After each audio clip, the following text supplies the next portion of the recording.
Hello दोस्तों, स्वागत है आपका एसएससी ट्यूट्स में। पंजाब नेशनल बैंक ने स्पेशलिस्ट ऑफिसर की रिक्रूटमेंट निकाल दी अपनी वेबसाइट पे। इस वीडियो के एंड तक बने रहना, फुल डिटेल वीडियो मिलने वाली है।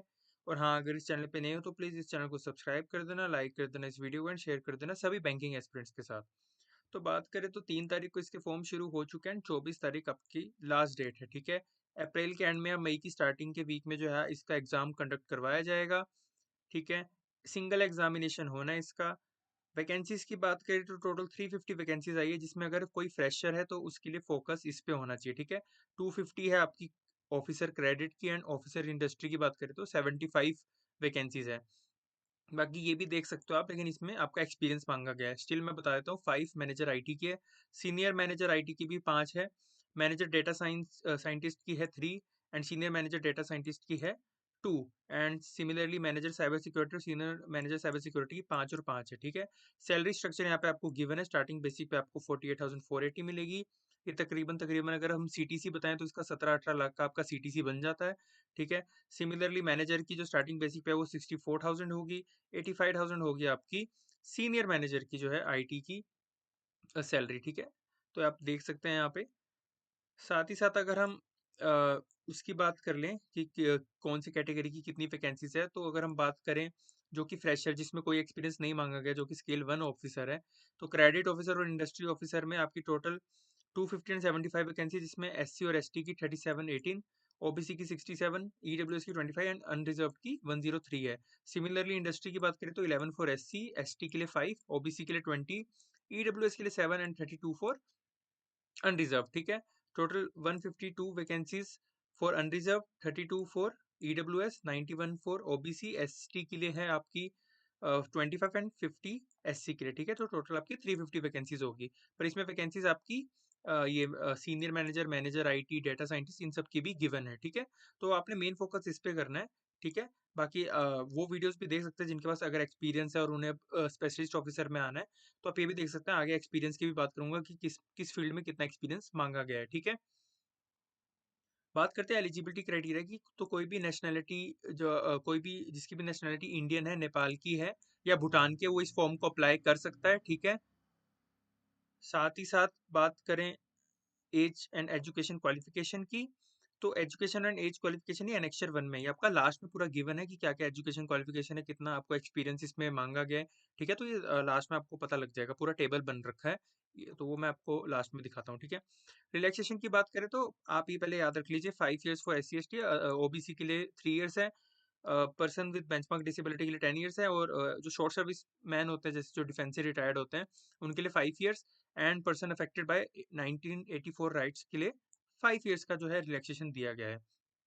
ठीक है, साथ ही साथ सिलेक्शन प्रोसेस की बात करें तो ऑनलाइन टेस्ट होगा, साथ साथ आपका पर्सनल इंटरव्यू होगा। ठीक है, पर्सनल इंटरव्यू और ऑनलाइन टेस्ट के जो मार्क्स कंबाइन आपके मेरिट लिस्ट के लिए जुड़ेंगे। ठीक है, अब ऑनलाइन टेस्ट की बात कर लेते हैं हम। इसमें टोटल आपके अगर आप देखें तो 200 क्वेश्चंस आएंगे, जिसमें आपके 25 रीजनिंग के, 25 इंग्लिश के, क्वांटिटेटिव एप्टीट्यूड के सबसे ज्यादा आएंगे एंड प्रोफेशनल नॉलेज के सबसे ज्यादा, जो कि है 50 एंड 50।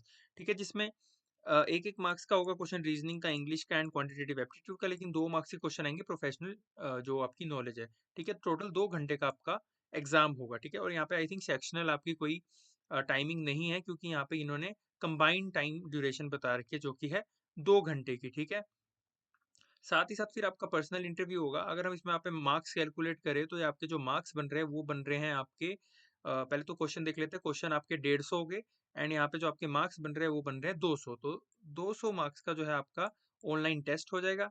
साथ ही साथ आपका 50 मार्क्स का इंटरव्यू होगा, जिसमें minimum qualifying marks S C S T के लिए 22.5 है एंड 25 है फॉर अदर कैंडिडेट, जैसे आपके ईडब्ल्यू एस, ओबीसी और अनरिजर्व वाले हो गए। तो इतने तो आपको लानी है, वरना आप वैसे भी बाहर हो जाओगे, चाहे कितने भी अच्छे मार्क्स हो आपके रिटर्न एग्जाम में। ठीक है, इस चीज़ का आपको ध्यान रखना है। साथ ही साथ शॉर्ट लिस्टिंग, जैसे कि मैंने बताया कि आपकी मार्क्स और ऑनलाइन मार्क्स एंड इंटरव्यू के मिला के होगी। बात करें एग्जामिनेशन सेंटर की, तो आप देख सकते हैं पैन इंडिया इसके एग्जामिनेशन सेंटर रहने वाले हैं। आप किसी भी स्टेट या सिटी से बिलोंग करते हैं तो आप उसके आसपास की जो भी आपकी सिटी है या जो भी डिस्ट्रिक्ट है, आप उसमें उसे क्लिक कर सकते हैं एंड वही अपना एज ए एग्जामिनेशन सेंटर आपको मिल जाएगा। ठीक है, बात करते हैं एप्लीकेशन फ़ीस की, तो इसमें ₹59 लगेंगे for SC, ST and person with benchmark disability. बाकी जितनी भी कैटेगरी है, जैसे जनरल कैटेगरी होगी, ईडब्ल्यूएस होगी, ओबीसी होगी, उनके लिए ₹1180 जो है आपकी फ़ीस लगने वाली है, ठीक है? अप्लाई आप कहाँ पे जाके कर सकते हैं? अगर आपको अप्लाई करना है तो पीएनबी इंडिया डॉट इन पे जाके इनके करियर सेक्शन पे जाके आप अप्लाई कर सकते हैं, ठीक है? बात कर लेते हैं अब बॉन्ड की, तो देखिए इसमें बॉन्ड भी रखा गया है, तो जो सीनियर मैनेजर हैं उनके लिए 3 लाख का बॉन्ड है, अगर वो 5 साल के बीच में छोड़ते हैं, ठीक है? स्केल 2 जितने भी जो मैनेजर लेवल के हैं, तो उनके लिए 2 लाख का बॉन्ड है अगर वो 3 साल के अंदर छोड़ते हैं, और जो स्केल 1 ऑफिसर है उनके लिए 1 लाख का बॉन्ड है अगर वो 3 साल से पहले छोड़ते हैं, ठीक है? साथ ही साथ इसमें क्रेडिट हिस्ट्री भी पूछी कि जो आपका सिबिल स्कोर है वो 680 एंड अबव होना चाहिए। अब देखिए जिन्हें सिबिल स्कोर नहीं पता तो मैं बता दूं, जिन्होंने भी लोन लिया होता है एंड वो टाइम से पे नहीं कर पाते, तो उनका सिबिल स्कोर जो है वो कम हो जाता है, ठीक है? बट अगर आपने कभी भी लोन लिया एंड टाइम टू टाइम आप पे करते गए हो, तो आपके सिबिल स्कोर में कोई भी दिक्कत नहीं आएगी। और हाँ, जिसने आज तक लोन ही नहीं लिया तो उससे तो इसकी टेंशन लेने की जरूरत ही नहीं है, ठीक है? तो आपने कोई टेंशन नहीं लेनी है, ठीक है? साथ ही साथ अब हम आ जाते हैं एजुकेशन क्वालिफिकेशन पे, ठीक है? तो अगर हम एजुकेशन क्वालिफिकेशन की बात करें, तो आप देख सकते हैं कि यहाँ पे जो ऑफिसर क्रेडिट वाला है, जो आपकी स्केल 1 ऑफिसर है, जो फ्रेशर भी अप्लाई कर सकते हैं, इंडस्ट्री ऑफिसर है, तो इसमें जो आपकी एज है वो 21 से 30 है। साथ ही साथ एज रिलैक्सेशन मैंने आपको ऊपर बता दिया था, 5 years for SC ST and OBC के लिए 3 years and person with benchmark disability के लिए 10 ईयर्स। सिमिलरली इंडस्ट्री ऑफिसर्स के लिए भी 21 से 30 है। साथ ही साथ इसमें क्या है अब मैं बताता हूँ, मैं क्रेडिट ऑफिसर को सीए होना चाहिए, ठीक है? या तो आपका सीएमए होना चाहिए, ठीक है, आईसीडब्ल्यूए से, ठीक है, या आपका सीएफए होना चाहिए, ठीक है? अगर इन तीनों में से आपकी कोई भी प्रोफेशनल आपने कोर्स किया तो आप अप्लाई कर सकते हैं। साथ ही साथ फुल टाइम एमबीए या आपने कोई भी फाइनेंस में अगर पोस्ट ग्रेजुएशन डिग्री की है तो भी आप इस फॉर्म के लिए अप्लाई कर सकते हैं। आप देख सकते हैं इन्होंने सर्टिफिकेशन के लिए कोई भी चीज़ नहीं मांगी है, नील, एंड एक्सपीरियंस भी कोई भी नहीं मांगा है। साथ ही साथ इन्होंने डिजायरेबल बोला है, जैसे थोड़ी प्रेफ़रेंस कह सकते हैं हम दे देंगे, अगर किसी के पास एक्सपीरियंस हो, पर वो तब अगर किसी 2 में टाई हो जाए तब। लेकिन ऐसा आप टेंशन मत लीजिए, अगर आपके पास कोई एक्सपीरियंस भी नहीं है, तब भी आप इस फॉर्म को अप्लाई कर सकते हैं, ठीक है? साथ ही साथ बात करें इंडस्ट्री की, तो इसमें सारे जितने बीई, बीटेक वाले हैं, जिन्होंने electronics and communication, chemical, production, metallurgy, ठीक है, इन्फॉर्मेशन टेक्नोलॉजी, जितने मिनिमम 60% से किए बीटेक, तो इस फॉर्म को अप्लाई कर सकते हैं, ठीक है? सर्टिफिकेशन इसमें भी कोई नहीं माँगा है, बस उन्होंने बोला एडिशनल कुछ आपका इंडस्ट्री रिलेटेड एक्सपीरियंस या सर्टिफिकेट हो, तो एक एडवांटेज होगा, बट ऐसे इन्होंने कंपल्शन नहीं बोला है, ठीक है? साथ ही साथ इसमें कोई एक्सपीरियंस आपका नहीं है, ठीक है? सिमिलरली मैनेजर आईटी और सीनियर सीनियर मैनेजर आईटी की बात करें, तो 25 से 35 साल की एज प्लस इसमें आप वो रिलैक्सेशन जोड़ सकते हो रिजर्वेशन वाइज, जैसा मैंने ऊपर बताया था, एंड 27 से 38। अब इन दोनों की सेम जो है वो मांगी है आपकी क्वालिफिकेशन, एक्सेप्ट जो आपका एक्सपीरियंस है, ठीक है? तो इसमें भी बीटेक वाले और जिन्होंने एमसी के विद मिनिमम 60% मार्क्स वो अप्लाई कर सकते हैं, ठीक है, आईटी में। साथ ही साथ इसमें मैंडेटरी क्या बोला है कि आपका एआई एमएल में सर्टिफिकेशन होना चाहिए, ठीक है? आजकल आपको पता है मैक्सिमम चीजें अब एआई की तरफ जा रही है, ठीक है? तो इसलिए एआई या एमएल यानी आर्टिफिशियल इंटेलिजेंस या मशीन लर्निंग में आपका कोई सर्टिफिकेशन होना चाहिए, ठीक है? ये मैंडेटरी है, ठीक है? तो ये जरूरी है, ठीक है? साथ ही साथ आपका मिनिमम 2 ईयर्स का एक्सपीरियंस होना चाहिए for manager IT, and senior manager IT के लिए आपका 3 ईयर्स का एक्सपीरियंस होना जरूरी है, ठीक है? तो ये आपकी मैनेजर आईटी और सीनियर मैनेजर आईटी के लिए था। अब मैनेजर डेटा साइंटिस्ट की बात करें और सीनियर मैनेजर डेटा साइंटिस्ट की बात करें, तो एज सेम है, 25 से 35 for manager and senior manager के लिए 27 से 38, ठीक है?